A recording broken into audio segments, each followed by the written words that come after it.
दोस्तों नमस्कार।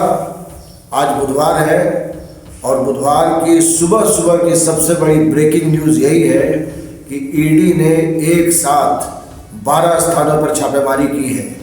ये जो 12 स्थान है बताया जा रहा है कि साहिबगंज के डीसी के आवास और कार्यालय, इसके साथ ही मुख्यमंत्री हेमंत सोरेन के मीडिया सलाहकार अभिषेक कुमार उर्फ पिंटू, इनके आवास एवं अन्य ठिकानों पर छापेमारी की जा रही है।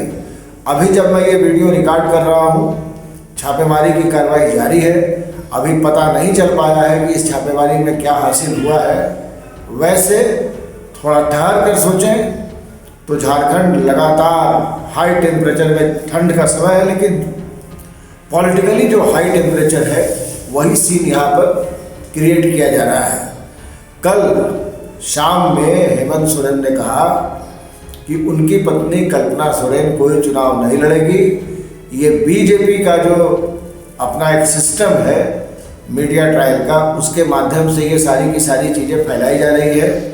मैं सीएम हूँ और अभी आप ये नहीं कह सकते हैं कि कल्पना सोरेन चुनाव लड़ेंगी, क्योंकि हम लोगों ने कोई फैसला अभी किया नहीं है। वैसे आज 3 तारीख है। आज गठबंधन दल के जितने भी लोग हैं सारे के सारे मीटिंग करने वाले हैं। 4:30 बजे शाम में मीटिंग होनी है। तो ये सारी कवायद चली रही है। कल ही राज्यपाल ने अपनी यात्रा पर रवाना होने के पहले कहा था कि जो जैसा करेगा उसे वैसा भरना ही पड़ेगा, भोगना ही पड़ेगा। कर्मों का फल हर किसी को भोगना पड़ता है। और ये कहकर वो चले गए। इसके अपने अपने पॉलिटिकल एनालिसिस लोग अपने अपने हिसाब से कर रहे हैं। अब आज बुधवार है और बुधवार को जिस तरीके से सुबह सुबह छापेमारी की कार्रवाई शुरू की गई है, उससे ये पता चलता है कि झारखंड मूलतः राजनीतिक तौर पर अस्थिरता की ओर बढ़ता चला जा रहा है। इसके पीछे का एक कारण ये भी है कि कल यानी कि मंगलवार को ईडी ने जो 7वां वो दिया था समन, 7वें समन के जवाब में किसी कर्मचारी ने जो हेमंत सोरेन के लिए काम करते हैं, उन्होंने कोई एक सीलबंद लिफाफा ले जा करके ईडी के ऑफिस में जमा किया है। अब उसमें क्या है नहीं है ये तो ईडी को पता होगा या हेमंत सोरेन को पता होगा या जिसने ड्राफ्ट किया उसको पता होगा।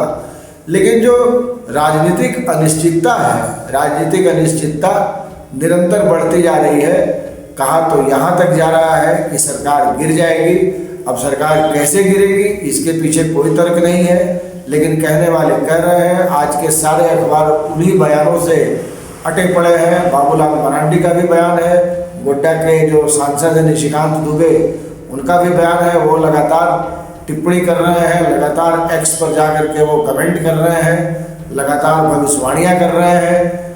भारतीय जनता मोर्चा के जो संरक्षक हैं सरजू राय, वो भी लगातार अपनी बात रख रहे हैं। तो कुल मिलाकर के जो एक पॉलिटिकल पूरा का पूरा सिनेरियो है वो कहीं न कहीं से डिस्टर्ब दिख रहा है। कल ही यानी कि मंगलवार को कांग्रेस के जो प्रभारी हैं मीर साहब, उन्होंने भी बहुत ठोक करके कहा कि साहब सरकार चलती रहेगी।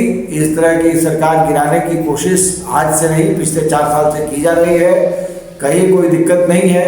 लेकिन मीर साहब इस सच्चाई को एक तरीके से नज़रअंदाज कर रहे हैं कि 4 साल पहले जो सीन था और 4 साल बाद का जो सीन है, दोनों में ज़मीन आसमान का फर्क है। स्वर्ण रेखा का पानी बहुत बढ़ चुका है, हर मुंह नाले में तब्दील हो चुका है। इसलिए सबको पता है कि पॉलिटिकली आदमी अभी बहुत जिस तरीके से एक्टिविटी बढ़ती जा रही है उस तरीके से झारखंड में कुछ भी हो सकता है।